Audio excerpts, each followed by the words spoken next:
4, 3, 2, 1.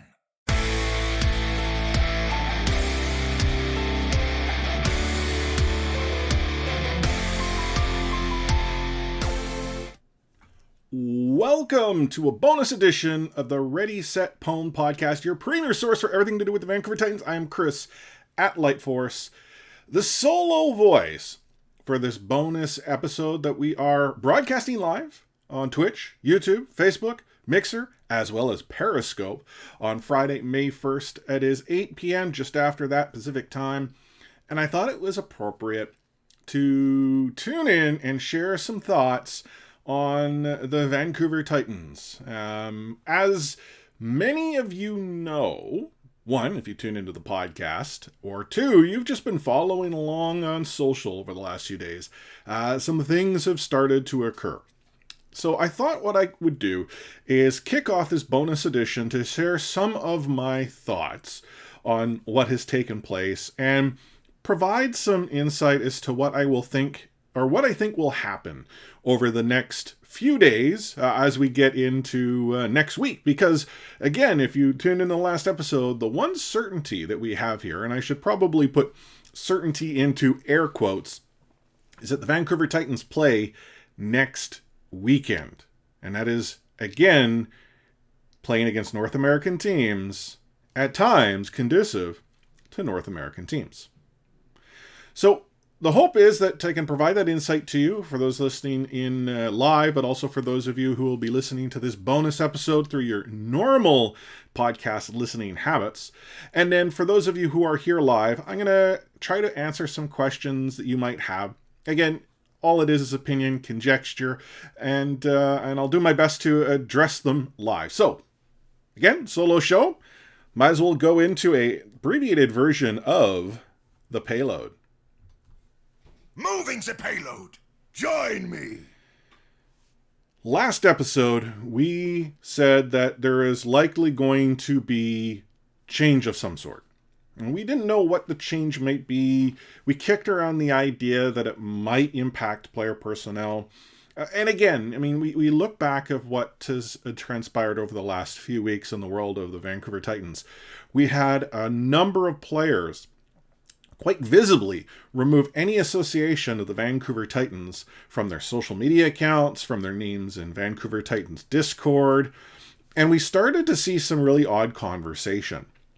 The problem was we didn't know what would occur, and that announcement that came out essentially a week ago, I mean, last a few days, where the Vancouver Titans were returning to the schedule, returning to the Pacific Division, which again created confusion because we view it now as North America and Asian, but North America actually had an Atlantic Division and a Pacific Division, although even that seems to be going a little bit out the window.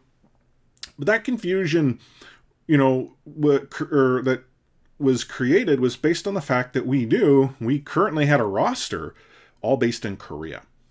So what was going to happen is this Korean-based team now coming back to North America? Were they returning to Vancouver? And we asked those questions.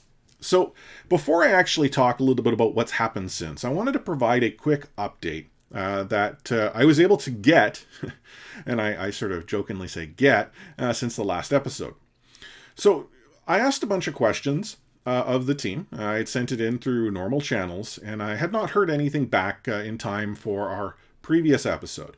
I shared as much on that episode, saying that we asked, well, one, where is that team going to go? Are there going to be any changes to the roster? And an additional question was based on the fact is that will there be anyone sort of filling in either on an interim basis or a permanent basis the role of general manager, the vacancy that was created with the departure of Anthony Maraca from the Vancouver Titans and Seattle Surge, as he covered both teams. Well, I had a chance to speak to a member of the Vancouver Titans content team. This conversation took place just a few days ago. And it didn't start off entirely well. One of the challenges is that members of the content team of the Vancouver Titans are only provided as much information as is necessary so that they can create the content that in turn can be pushed out for public consumption. So the conversation started off with sort of that disclaimer. I fully understand. Again, they only know as much as they know, and I can't imagine that they're going to go and ask or answer questions and guess. I mean, that's fine. I respect that. So knowing that, the three questions, which were forwarded in advance, and then again, I recapped in this conversation. The first one is, should we expect any changes to the roster? And the answer was no comment, nothing to share. You know what? I didn't expect an answer. Even if it was someone from the player operations side, that wasn't going to be a question that they could answer, but I think it would be remiss of me not to actually address that. Second question. With the Vancouver Titans returning to the Pacific Division, are they coming back to Vancouver? Or might they be returning to North America, but possibly somewhere else? And the basis for that question was simply doing some logistical Googling, really. There are direct flights still between both Seoul as well as Los Angeles, and in turn, none between Seoul and Vancouver without connections. There's also the practical situation, and practical is maybe not the best adjective to describe, but the Quarantine Act in Canada, which is a law that is currently in effect, requires anyone who enters Canada to go into 14 days of quarantine. We're talking like full-on isolation, and when you arrive, you have to have a plan that says, I am going from here to wherever that place of isolation happens to be. I will not leave that place of isolation. I will not go out for groceries. In fact, I need to tell you the plan that I have for people to get me groceries, get me food. I need to describe what those next 14 days will look like while I live in whatever box it is I happen to go to, whether it's a house, whether it's an apartment, whether it's a hotel room. I need to isolate. I can't see other people. In fact, I can't sort of leave that space. So coming back to Canada, obviously, in the current situation as it is, would be difficult. So the answer, again, I got from the member of the content team, nothing that we're able to share, nothing that we know. It's unfortunate. Third question we had asked is, again, would there be anyone else who would be taking over in the role of general manager? And the answer that I received was, well, we have, nothing that we're able to share right now. We can tell you that the person that's currently in charge is Tim Holloway, esports director, and that he has a team. But nothing further that we can add. So the position that I'm sort of in is that I've gone in, I've forwarded off questions, and I've been straight up, hey, here's the 3. And I am told by someone from the content team, hey, let's see if I can answer them. And I got really no answers. It actually frustrated me more that someone would tell me that, hey, I can help you, and then tell me all the reasons that they couldn't help me. This kicked off eventually later that day, another one of our quote-unquote TED Talks. I sort of expressed some frustration that I have, and I'll talk on this a little bit later. Because I have some ideas as to what the team might be able to do to address some of these concerns. And whether or not they completely execute it, I don't know. But I want to come with solutions. But the problem here with this particular situation is you currently have a group of individuals that we see within Titans Discord, that we see publicly through social media, a content team that are unfortunately handcuffed to really address our concerns as a community. I know that the content team is taking what we say and passing that on to whomever that might be. And again, I don't even know who that is, because it's a difficult thing to actually get an answer to. But nothing comes from it. So this all takes place. If you thought things could be tough as a Vancouver Titans fan, I kind of thought Wednesday was it. But boy, was I wrong, because on Thursday, that's when the first of 2 balls dropped from the sky. The first one was that the Vancouver Titans and JANU have mutually decided to part ways. If JANU, of all players, is someone who didn't fit within the bigger picture, that blows my mind.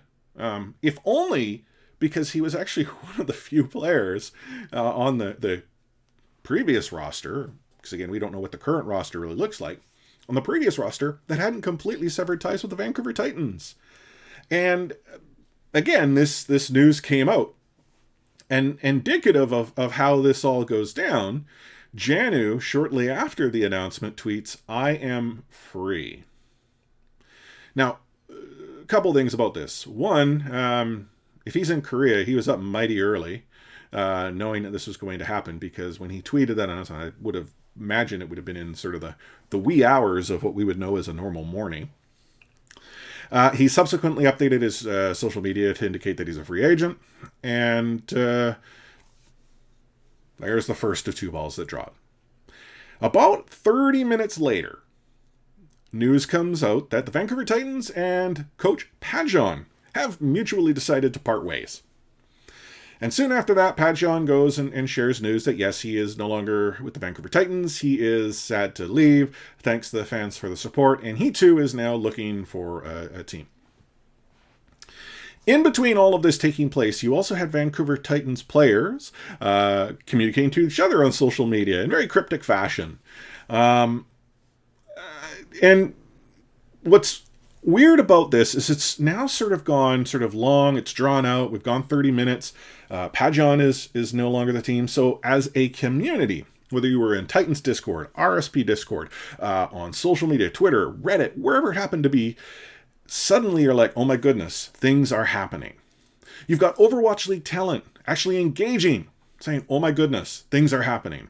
You had former Overwatch League talent saying, oh my goodness, things are happening. And then we waited. And 30 minutes went by and, whoa, there wasn't an announcement. Oh, maybe it's a little bit late. Because, again, we were simply providing this measurement based on the time between announcement 1 and announcement 2. And then more time went on.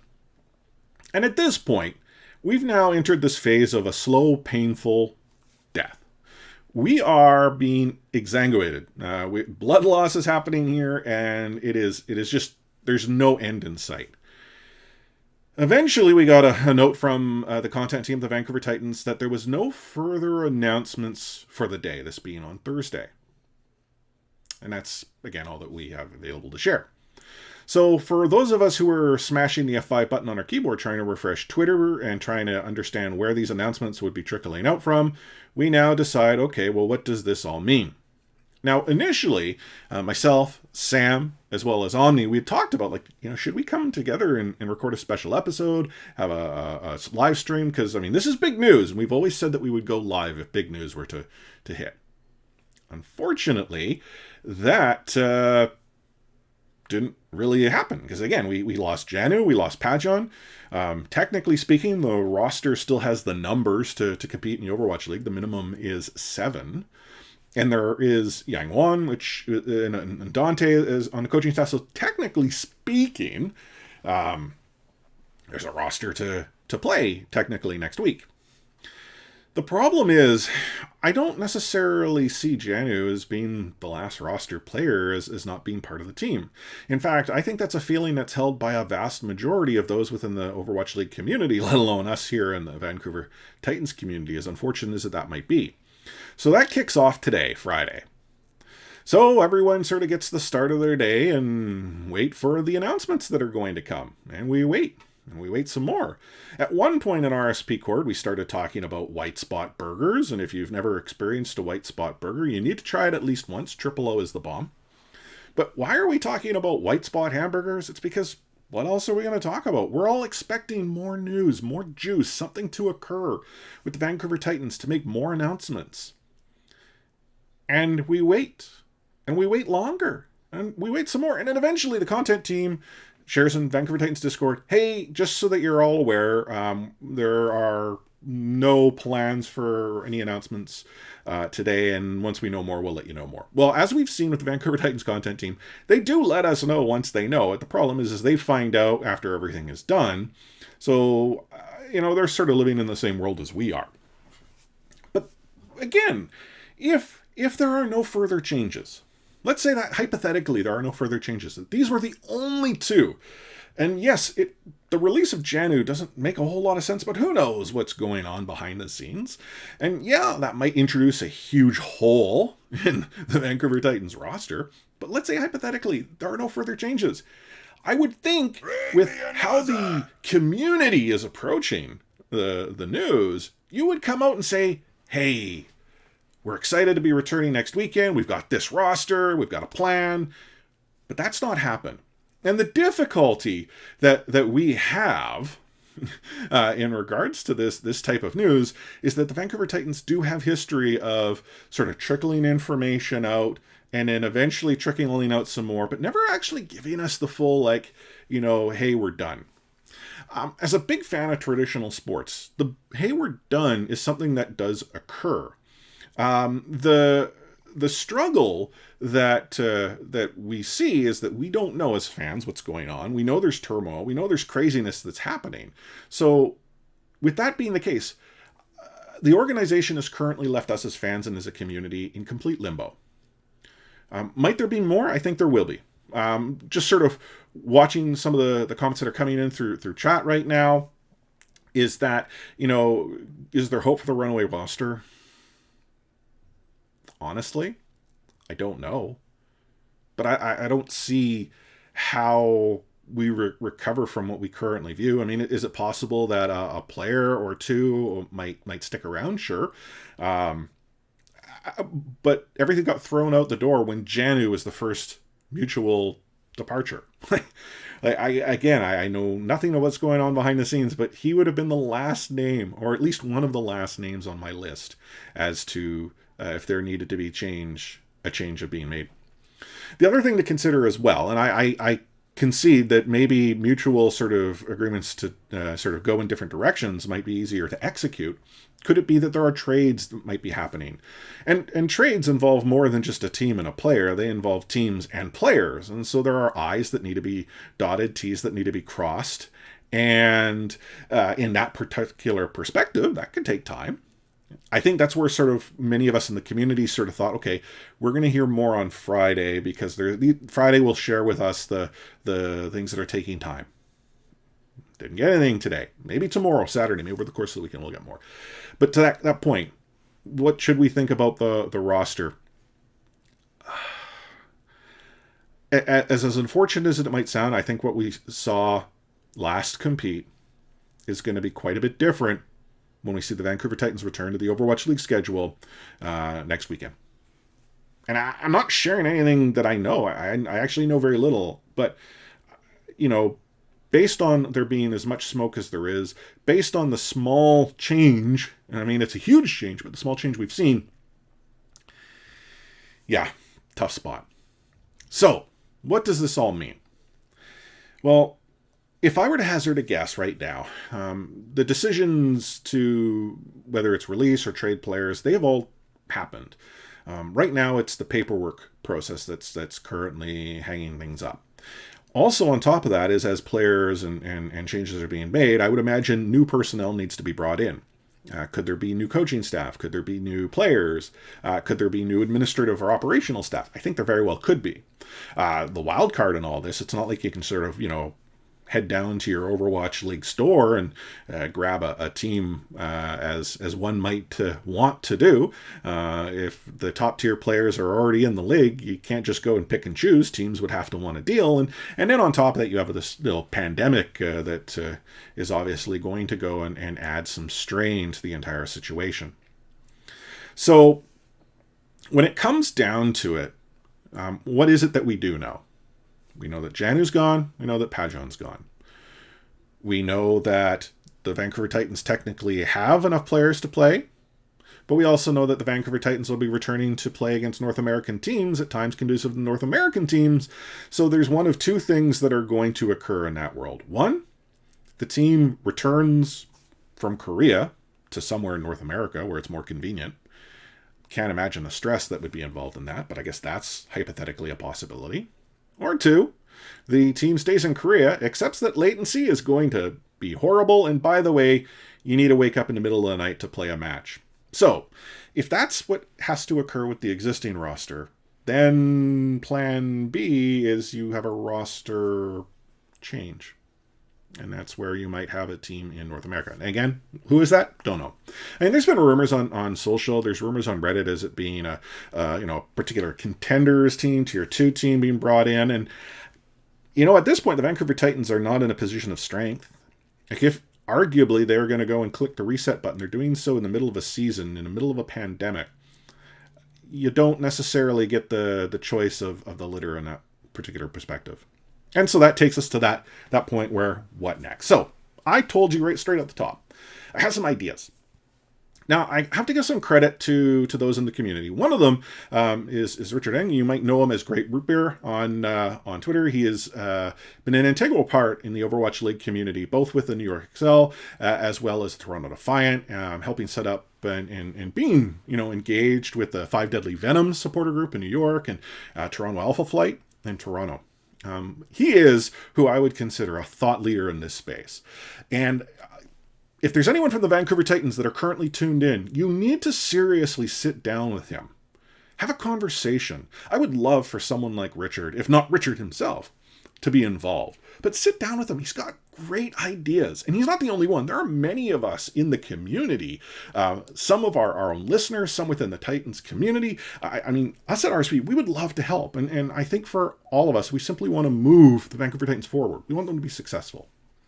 So what he talked about is having a sort of team that you can sort of build around, start from, and build the brand, market, and build the connection. And he sort of talked about how you build the memories. And I think that that's what's firmly needed. If you get a team, and let's say it is a tier 2 team, but one that you have much better access to market within North America and within sort of the Vancouver market. And this is not a knock against what we saw with Runaway and the roster that the Vancouver Titans had previously acquired. It provides a connection to the community that has been missing. Now, on the topic of Runaway, you'll be like, well, Chris, this entire team came with the community, and it did.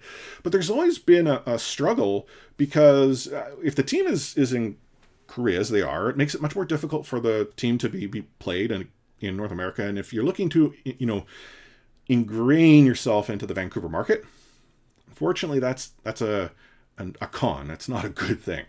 It's not a knock against the players, the team, and the history, and the fact that Runaway's story is what it is. It's just reality of the situation. Conversely, having that team here, you have that struggle. I mean, there are a number of different things that get in the way. We talked about this on a previous episode, but I can't imagine if I'm one of the players of the Vancouver Titans that still remain on the roster, where I'm in a foreign country in a generationally extreme time. Like none of us have lived through, a pandemic such as this. We would have to go back to, in some cases, our great grandparents. And I can assure you, Overwatch was not around back then. It wasn't a dead game then. It wasn't even a live game then.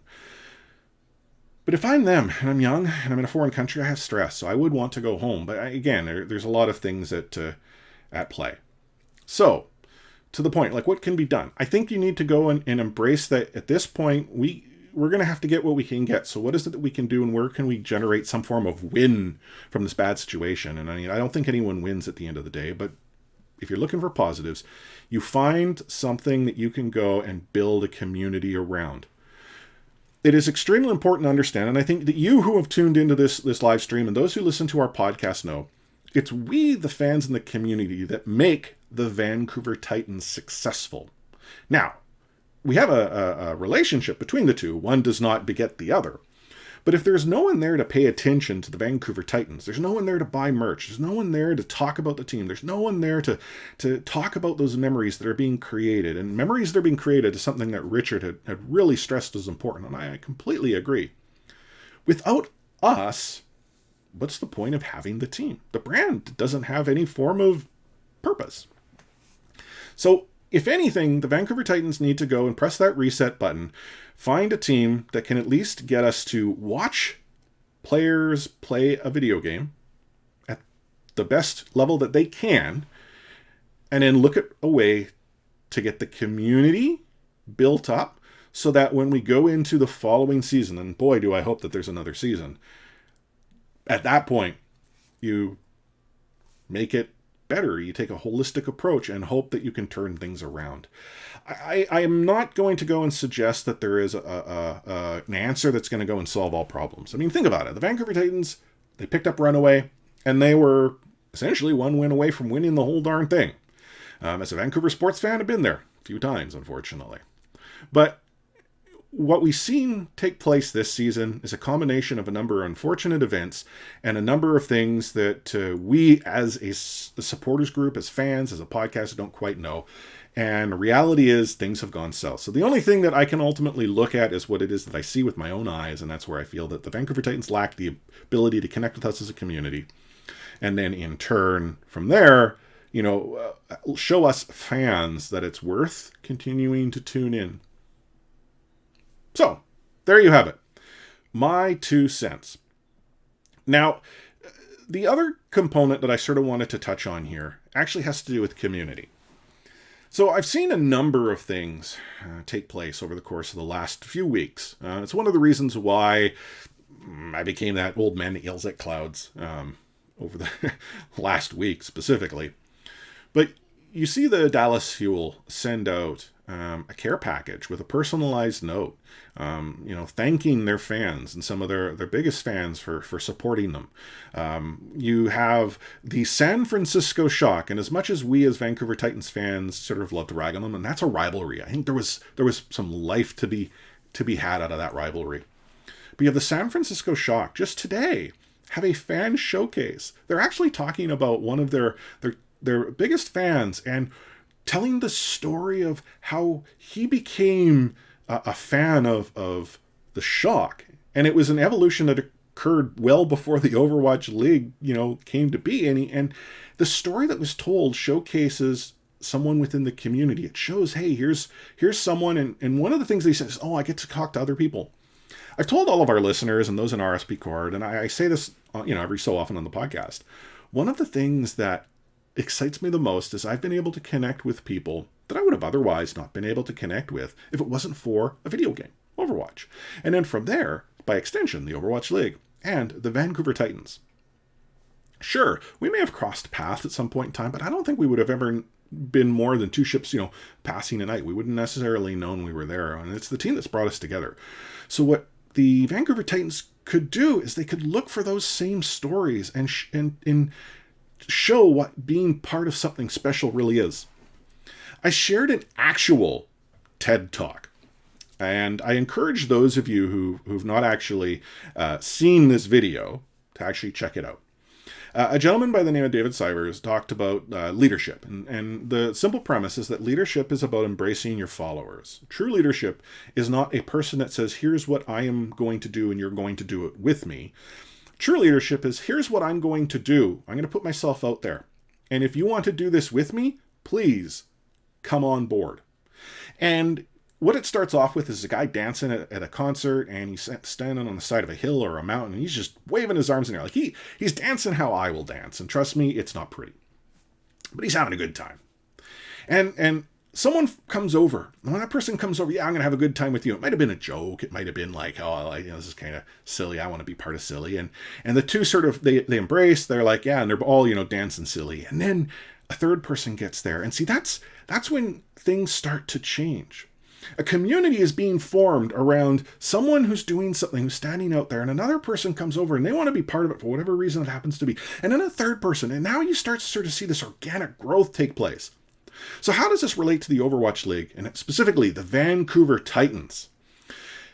Imagine if the Vancouver Titans showed us some of the brightest stars in our own community, and there are a ton out there.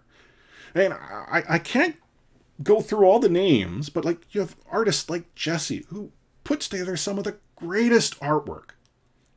You've got the Vancouver Titans family, as we often call them, whether it's Skronide, Katrina, and their two sons, who are at every event, who are going to be at a homestand, who are, despite all these issues, wanting this team to succeed. Wouldn't it be cool to learn more about this Vancouver Titans family, this gaming family?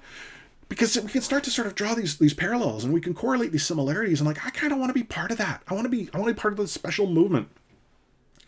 And as the team, these are people who are out there. Yes, they're not going to go and make these videos for you, but you've got the talent, and you've got people, I would imagine, that could go and execute on this. And Canuck Sports and Entertainment, for those that don't know, that they're the ownership group behind the Vancouver Titans. They do stuff like this. And I've actually seen over the course of the seasons where they've embraced some of their fans. If you are a Vancouver Canucks fan, I can assure you, you have actually seen a video from a gentleman by the name of Clay Emo, at Canuck Clay. He created parody music videos back in the day. And the Vancouver Canucks finally sort of embraced that. And then they actually had some of their players get involved. Now, does that still continue to happen? I actually don't know if I've seen a sort of one of these parody videos, but like, this is something that they've embraced. The Vancouver Canucks have also embraced this Johnny Canuck persona. There was a gentleman who created this Johnny Canuck persona, this lumberjack, and they've embraced this. These are fans that, again, they take the first step, but then the team says, yeah, you know what? I want to show you what it's like to be part of this. So here you have this experience, you have this knowledge, you have this thought leadership within your entire parent organization. Please, for the love of gosh, find a way to execute on the Overwatch League side. Anyhow, I have a lot more ideas and a lot more thoughts. The difficulty is that when I start to get excited, as you can see, it gets a bit long-winded, and I know I've been riffing a whole lot here. But I did promise an opportunity for you within chat to ask me questions, and I'll do my best to address them. I don't have all the answers. I don't have, this magical, bat line I can pick up and say, hey, mysterious Vancouver Titans player operations organization, what's going on? I got a live podcast right now, but I'll do my best to provide you, the insight that I possess based on what I've seen with sort of Tech Sports Entertainment over the years, what I've learned sort of following the Vancouver Titans. And again, I could be barking up the entirely wrong tree, but I found that what I've been able to look at generally has some foundation. So, time for a drop, but let's do a little Q&A. Hey, Hasselhoff is my hero. I love Knight Rider. So while Hasselhoff is not my hero, I did love Knight Rider as a kid growing up. So going back and looking at some of the questions that have come in through chat, and I saw, one here. What about fan showcase montages? I think an opportunity exists, and we've sort of seen some video do that, like with some of the meetup things, but it's not really fans talking about what it's like to be a Vancouver Titans fan. I've had the opportunity to be interviewed on CTV CTV came out to cover the grand final last year, and I shared some of the conversation there. But I mean that's mainstream media providing a 30-second, maybe at most a 2-minute clip on a nightly news, and it's one and it's done. And we've seen sort of some of that on radio and in newsprint. But I think when the organization goes and puts it together, they can actually piece together a story and a narrative to follow along with that. So again, sort of to answer your question there, SamSamXL, I think fan showcase montages work, but I would prefer to have it go specific. Identify those key players within your ecosystem, and there are a lot. I mean, I talk about the ones in the community that I know, but one of the things that I try to do is I try to pay attention to what's going on social.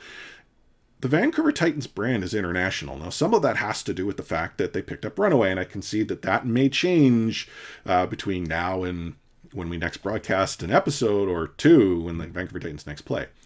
But based on these international fans, wouldn't it be cool to talk about how they might follow the Vancouver Titans, say, in Australia or in Austria? Is there a scene? Getting to know them. These are things that the team can do to showcase the community. And again, it's about wanting to go and advertise that this is a cool thing to be part of. There's energy here. I mean, the Vancouver Canucks hockey team, when they're successful, can turn Rogers Arena into an electric building to be inside. Everyone wants to be there. They want to be part of something special. And I think for us as Vancouver Titans fans, that's what we want to be part of. I mean, I think that's where we can go and we can make that magic happen. Another thing that come in is, did I see the post from the Overwatch League's John Spector? So I actually did. I saw that just before I fired up the stream. And so thanks for sharing that, Schmidtstorm. So for those that haven't seen his post on Reddit, and it's going to be reported through pretty much every major esports publication and anything covering the Overwatch League. We'll talk more about it when we get into a regular episode. He touched on a number of topics. First and foremost, for those of us who have been missing tokens, we might be able to go and get some by watching the Overwatch League play on overwatchleague.com or through the app. I guess they've run into some technical challenges on the end of YouTube to execute, and so they are looking for another way, and that's something that they're looking to evolve. He did address that, yes, when we made this transition, we sort of had what we had envisioned, and we haven't been able to fully execute on that, but had said that, Google or YouTube have been partners in the process and are looking to evolve. He also addressed the fact that the VOD experience makes the Overwatch League much more accessible. And I actually concede that I find YouTube VODs to be superior to their Twitch, VOD. And that's just my experience, not to suggest it's universal. And he also talks about viewership going up in Asia. Well, I don't think that had anything to do with YouTube per se. It had more to do with the fact that you now have matches that are being played at times that make it a whole lot easier to watch. For every argument that I might provide that, oh my goodness, I can't watch the Vancouver Titans because they're playing at 1 a.m. or 3 a.m., well, bring them here, and now you've created a problem for someone who might be in Korea or in Australia or in Europe. I mean, again, when you have international times, it just makes it a whole lot easier to go and, average out your viewership. Conversely, I can't imagine Vancouver Titans viewership was all that good here in North America when we saw those two matches when they're in the Asia team. The other few things that John Spector talked about is sort of the May tournament format, and they're thinking about doing something like that subsequently in June and July, and then the possibility of then having all the teams come together for some form of playoff and a grand final, and again, something they'll explore. Not to throw water on this, and I would encourage, obviously, anyone to take this with a grain of salt. With the world as it is today, I don't entirely know if we'll see a grand final that we can attend or a playoff setup that we can attend. COVID-19 disease is not magically going to go away. And until such time as we're able to either vaccinate or have a treatment plan that is effective, there is a significant risk in bringing people together and large groups of people together. Now, does that mean that there won't be some form of playoff or grand final where the teams are together? I don't know, but we'll have to think small scale. So I don't imagine we're going to see what we saw at the grand final, previously in Brooklyn or last year in Philadelphia take place this year. And then as well, he talked a little bit about the fact that there was success with the homestands and that, the COVID-19 disease has gotten in the way of that and apologized. I completely understand. And this is something I think gets sometimes lost in the message that we hear at RSP Share. Well, this pandemic has thrown all plans askew. It has, totally. Like the Vancouver Titans, I'm sure they had a content plan they wanted to execute. And they've had to iterate it on, how many ever times over the course of the past month, let alone maybe even a few weeks. But the problems that we speak to at the podcast here and within the community are not problems that are new. Like the lack of communication and the failure to connect to the community, even in the good times. We're talking about a team that was winning nonstop. They still struggle to talk to us as fans and connect with us and promote the community and foster the community. So you can't tell me that the pandemic was the reason that didn't happen. And you might suggest, oh, hey, we had a plan to do this, and the pandemic got in the way. Ah, cool. What's the plan? And that noise that you just heard is the response that we've been receiving. So again, can you not see where the problem is? Tell us. Because we want to help. We recognize that there are difficult times in front of us right now. And we want to help. We want to be part of the solution. But by failing to communicate at that level, it only leaves us to get into the sort of the state that we're in. And again, I want to stress this has absolutely nothing to do with the people who work for the Vancouver Titans on the content side, because ultimately, whomever it is at the top level, whether it's Tim Holloway or somewhere in between, the decision has been made to not execute for one reason or another, and I don't know what that is. And I hope that changes. Another question that I've actually seen come in elsewhere, and let me sort of address that, is, does it matter if the Vancouver Titans win? And I know sort of the running joke right now is that the Vancouver Titans are just going to pull 6 random people out of a ladder and put a team together, and it'll be a blank slate of no pictures. It'd be unfortunate if that was the case, but let's say arguably that is the case. That would be bad. But whether or not the Vancouver Titans win, in my mind, isn't important at this point. I've been through some tough times with the teams that I followed in traditional sports. I'm a Vancouver Canucks fan. I can assure you there are some tough years. I'm a BC Lions fan. I can assure you there are some tough years. I'm a Vancouver Whitecaps fan. I can assure you there are tough years. Sometimes it feels like in Vancouver there are more tough years than good years, but the tough years have never discouraged me from being part of it. Where I've become irritated is when I'm not sort of shown value as to being there through thick and through thin. If you don't show me value for being there when it's thick, you're sort of banking on the fact that I'm going to continue to come back because I want to be there for the winning. But then when things get thin, you'd think that you might go and do something about that, and that's not really what's happened here. So, at that point, is it important that the Vancouver Titans win? I would love for the Vancouver Titans to be competitive and to put together a team that we can see compete. I truly want that. I don't know if they'll be able to do that and execute, but hey, people suggested that Runaway was not, owl level, as fanboy triggering as that might be. So maybe there's another opportunity out there to find a team that might gel. And that sort of segues into the conversation of Runaway. And this is a topic I sort of want to touch on. And I know this might not be as popular to those who have followed Runaway and now are Vancouver Titans fans as a result. I don't think the Vancouver Titans really understood what they had when Runaway joined the organization. Now, it's not to suggest they didn't think they had a competitive team. It's not to suggest that they didn't have a strong brand. But what I think the organization, or whomever it might be, the powers that be, failed to appreciate was that this real loyal base of fans that followed this team were so connected that the moment any changes were to occur, it would cause a schism. Now, schism might be a strong word, but that's what we saw when Bumper was not brought back. He's gone, and people were like, oh my goodness, I can't believe you got rid of Bumper. I mean, I don't know the reason to get rid of Bumper. We'll never find that out. I mean, I'd actually be shocked if the Vancouver Titans were to say, oh, here's why we made this decision. I mean, in traditional sport, we're somewhat accustomed to getting the cliche answers. where a leadership position, whether it be a GM or whomever, comes in front of the mic and says, oh, we were looking for, X, Y, and Z, and we felt that player A didn't fill that role as well as player B or option C. And then the next time there's a change, oh, we were looking for X, Y, and Z, and it's the same answer over and over and over. But at least there's someone sort of that gets in front of the mic. The buck stops here guy, the person that's the face and the voice, not just the 2 sentences you see on a tweet. That does not exist. But the problem is that you started to go and fracture a fan base that you had that's very passionate about this. And now what's taking place is the greater divide. And ultimately, let's say this runaway team breaks apart because of what's taking place right now. And even if it's only a portion of what we knew as the runaway roster stays in Vancouver, or if none, there is a significant number of people that are leaving. They're going to follow those players, and that's perfectly fine. Do not let anyone, and I don't imagine any of you, do not let anyone tell you that you are wrong if you don't support the Vancouver Titans, because the players that you've continued to support don't play for them. I am a biased Vancouver sports fan.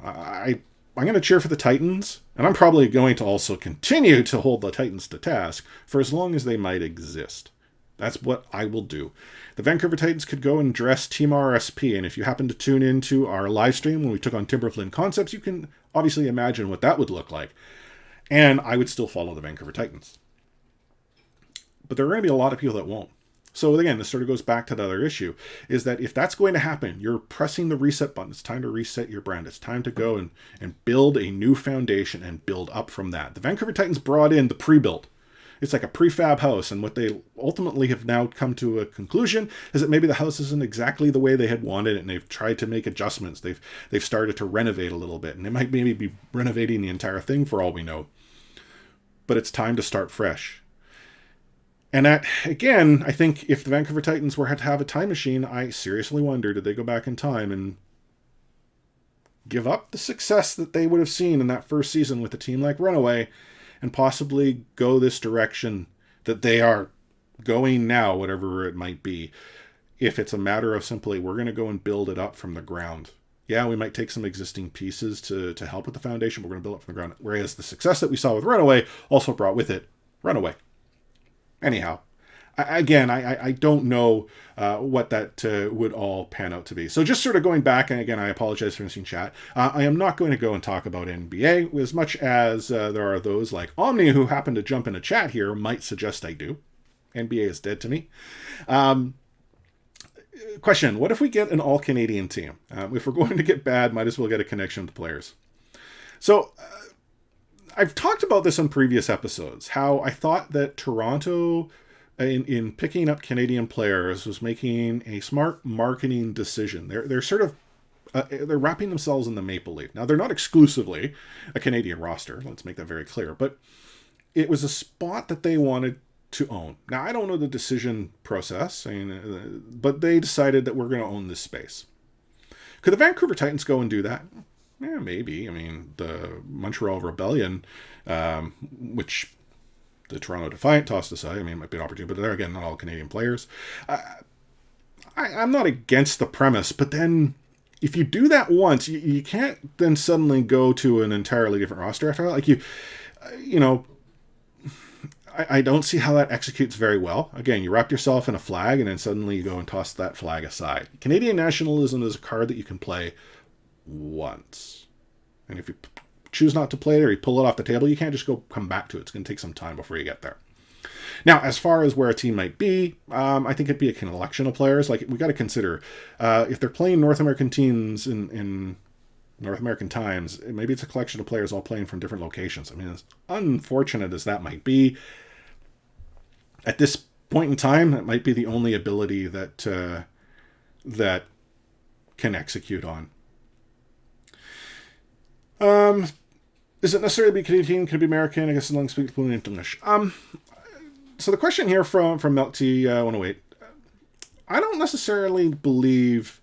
So English fluency, language fluency, I don't think is extremely important, so long as the team can communicate to each other. But what I think has been missing, and I'll look at the existing Runaway roster as someone who's been able to sit down with the players, is that translation does create difficulties in translation and communication that become more difficult to execute on. There are things that I might say in English, that are idiosyncratic and don't translate well to Korean, and then conversely, whatever that might come back in Korean doesn't necessarily translate into English. That's going to happen.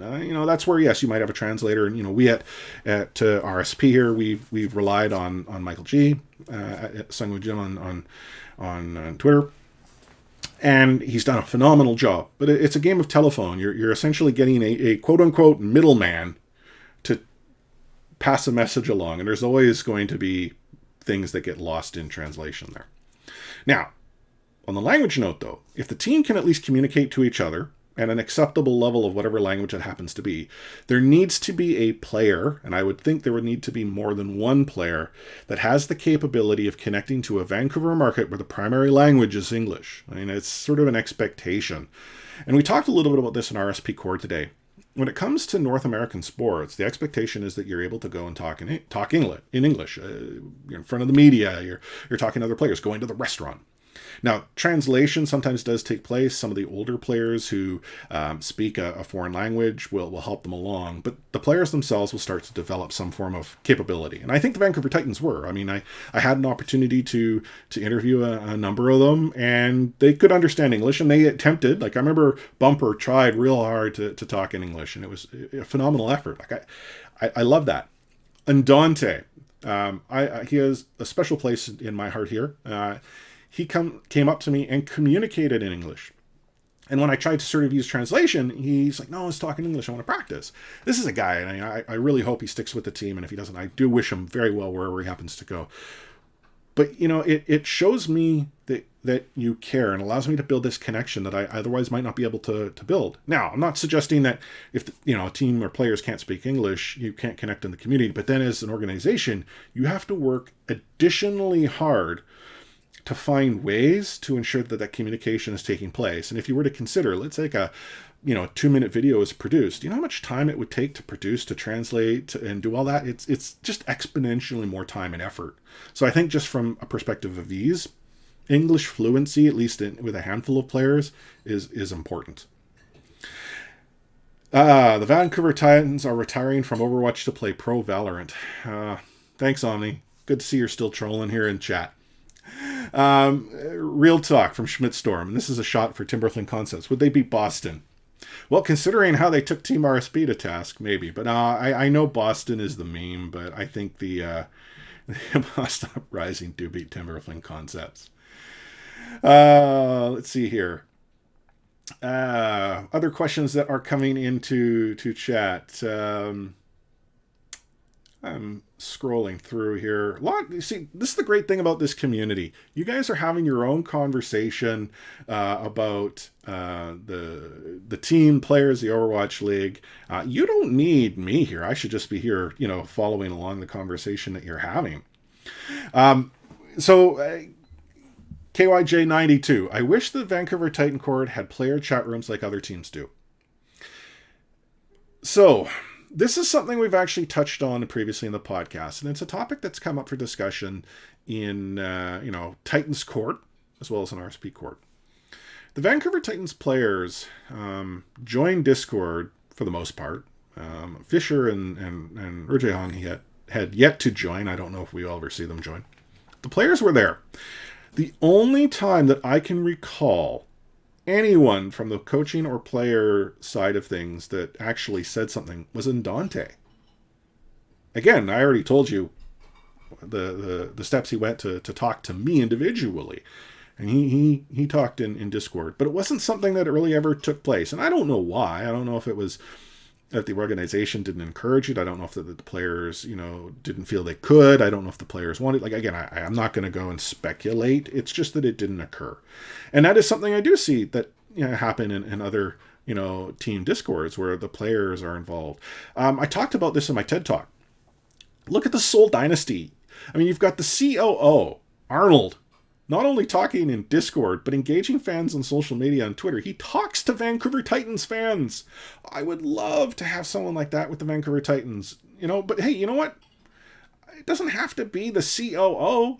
just have a community manager that's present, someone who can actually speak to a variety of different topics and has the empowerment to actually engage us as people. I am not, as a fan, simply a statistic. And if that's the way that you think that I am obviously completely off base here. And you know what? My fault. My bad for allowing you to consider me just nothing but more than a statistic. But I am a person just as you are. And I think that's what, the Vancouver Titans, unfortunately, are struggling to have. Question, is there any change on the roster in the future or will be maintained this season? So I'm going to have to tell you that there is going to be changes to the roster. I mean, we know there's one. I can't imagine if, let's say, the existing roster that we have today is without Janu, that they're just going to go and run with 7. I mean, yeah, Rujian could, I guess, go fill in. Somansu could go fill in instead of off tank, but there were holes already. This is just now another hole. And if I was to roll the dice, I'm going to roll the dice with the expectation that we're going to see more players depart. I mean, Haxall is the most recent change in Titan Squad. He was actually one of the few players that hadn't removed Titans from their Discord name. He's changed that. He's now Haxall W. If these players were coming back, there is no way they'd all have continued to remove Vancouver Titans branding. I'm sorry. Now that news has dropped, unless it's a serious troll, and I don't think it is, this roster as we know it is unfortunately not going to be one that comes back. And I know that's unfortunately,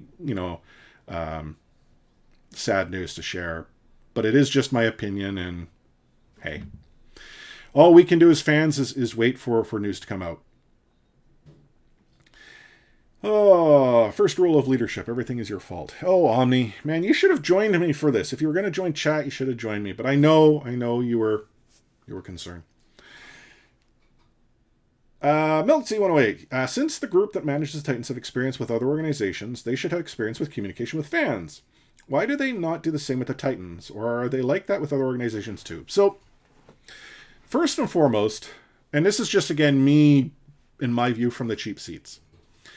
The organization has a number of people that work on a variety of different tasks, but the primary sort of focus is the Vancouver Canucks hockey team. Canucks Sports and Entertainment, Vancouver Canucks hockey team. Sort of makes sense. Now, the other properties that sort of fall under that banner, you have I think it's called the Vancouver Arena Limited Partnership, but it's actually Rogers Arena, the building that they have here in Vancouver. You have the Vancouver Warriors lacrosse team, and then you have the Vancouver Titans. The Canucks staff is probably the largest group there. Warriors and Rogers Arena have their own dedicated staff, but there's a lot of sort of sharing of responsibility. They shift between different areas, likely due to the fact that there's seasonal swings. Like when the Vancouver Canucks aren't playing hockey, I'm sure the staff are working hard planning for the following season, but they have more time on their hands. So when the Vancouver Titans came to be, I think there was a reliance on that existing relationship. I know for certain there were many Vancouver Canucks staff members who were working for the Vancouver Titans. Why? Because I know them from my time in working with the Vancouver Canucks over the last 15 years. I know that for certain. So knowing that the Vancouver Titans were leaning heavily on this, I think it just came down to sort of workload. But then there's also this maybe lack of, delineation as to what someone can do and can't do. I also firmly believe that in partnering with Luminosity Gaming, there might have been some maybe misunderstanding, maybe sort of lack of clarity around to sort of who was going to do what. But ultimately, in the first season, there were struggles. I mean, it was quite clear. I mean, the only person that I know of that was purely a Titan staff member was Maddie. And if you don't know who Maddie is, then I would encourage you to ask. She is really well received here in the Titans community. So the Vancouver Titans decided that they needed to people. And we learned sort of late in 2019 that was going to take the place. Again, sort of after us here at Ready Set Pwn lit up a little bit to Ryan Nicholas, who actually he works for the Vancouver Canucks, but is senior director of content for the team, but he's doing a lot of the Titan stuff. He sort of spoke of saying, we're trying to people. And he actually, shared that understanding with us that it was going a little bit longer than they expected, but they were going to have staff. And what do we now know is they do have staff. We see this in Discord, the content team, Samantha, Tristan, Robert, Connor. They all engage with us at different levels, and they exist. And they're doing work. I would love to say they do a lot of it. It's just I don't know how much they're able to go and share with us. So where does this lead us? This is communications. Again, this is sort of my pie in the sky idea. communication has been an area that takes time to evolve. When the Vancouver Canucks first got into social media, they actually partnered with a company called Anton Sledgehammer.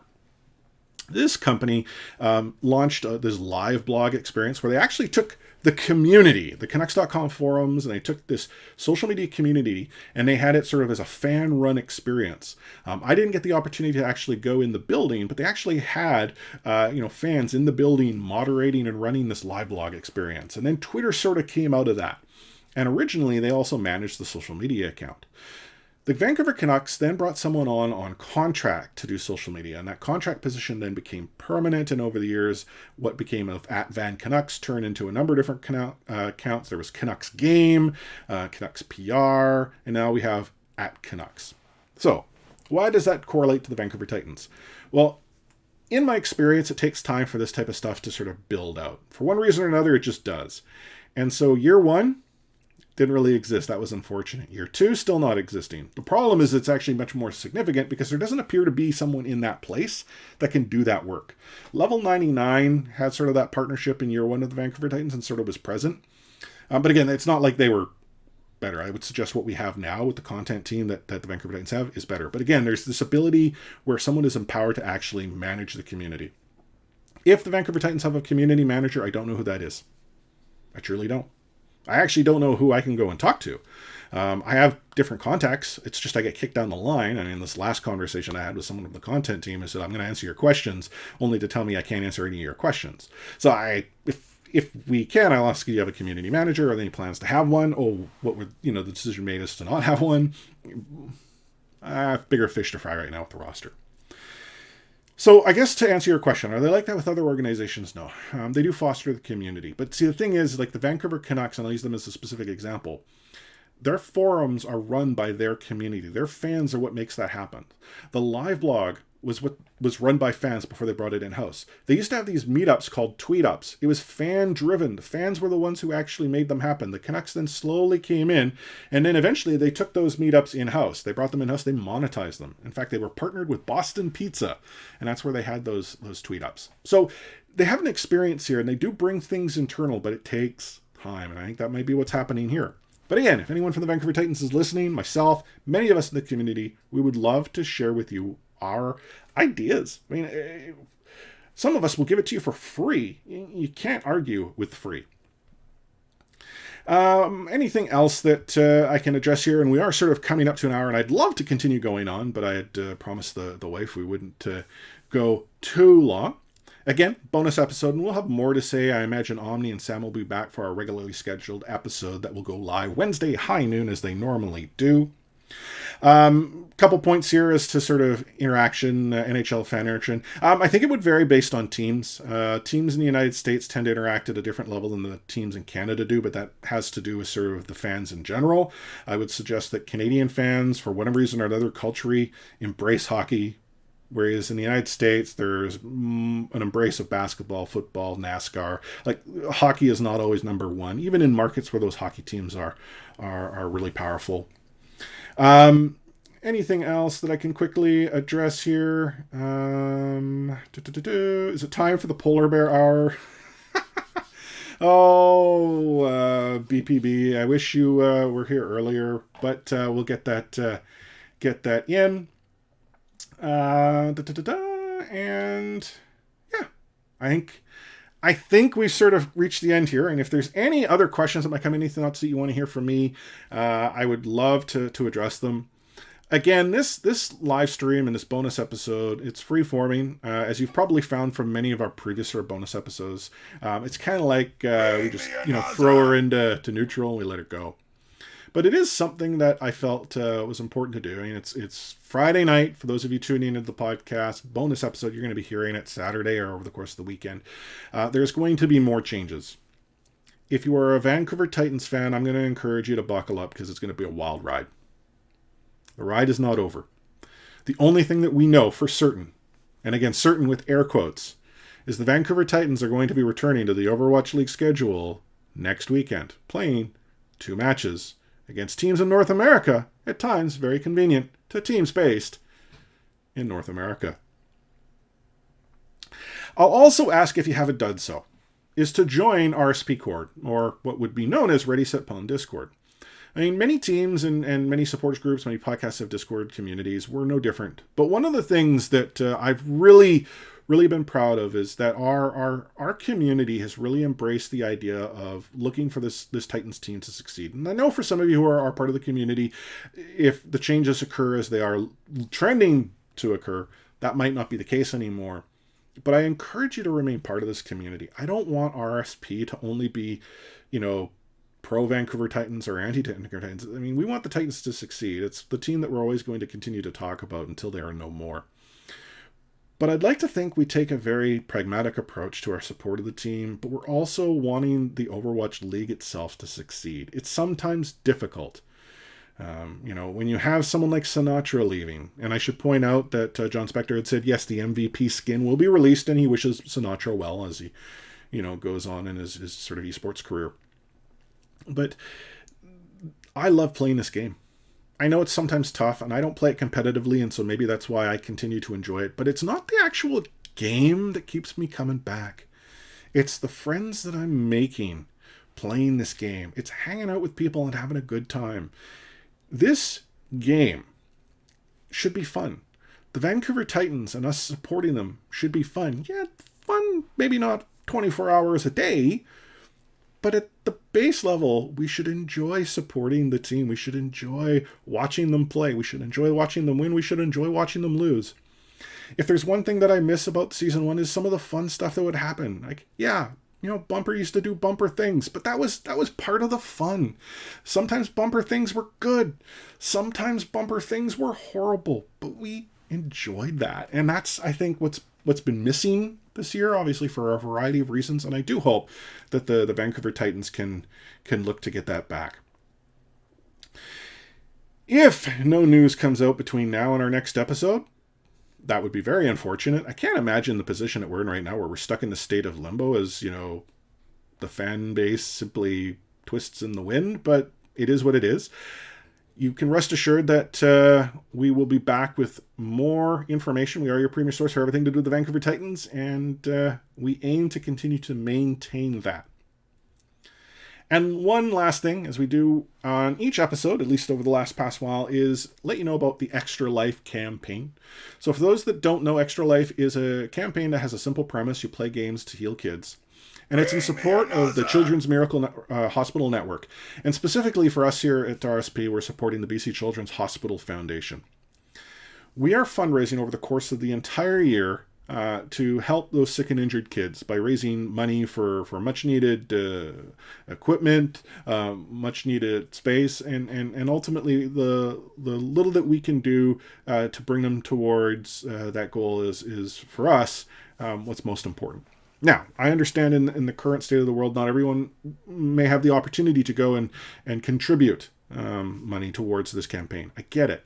It is a year-long campaign, so maybe the opportunity might present itself later this year. But if you're unable to donate, that's perfectly fine. I encourage you to take part, though, whether it's by spreading the word, whether it's joining Team RSP and helping us raise funds towards a goal that we have set of $1,500. And anything that you can do to help us get towards that goal would be greatly appreciated. If you want to learn more about our campaign, go to extra-life.org/teams/readysetpwn. We have the link with the Extra Life command, hyphen exclamation point Extra Life here in live chat, but also we have it linked on readysetpwn.com. If you just go to Extra Life 2020 and all the details are there. So, on behalf of myself, Chris at Lightforce, and the missing in action, but will soon be back with me, Omni at OmniStrafe, and Sam at Another Sam Chan. Thank you for tuning into this special bonus episode. For those that tuned into live chat, thank you for spending time with me on a Friday evening or potentially a Saturday morning, if that happens to be the case, wherever you happen to be.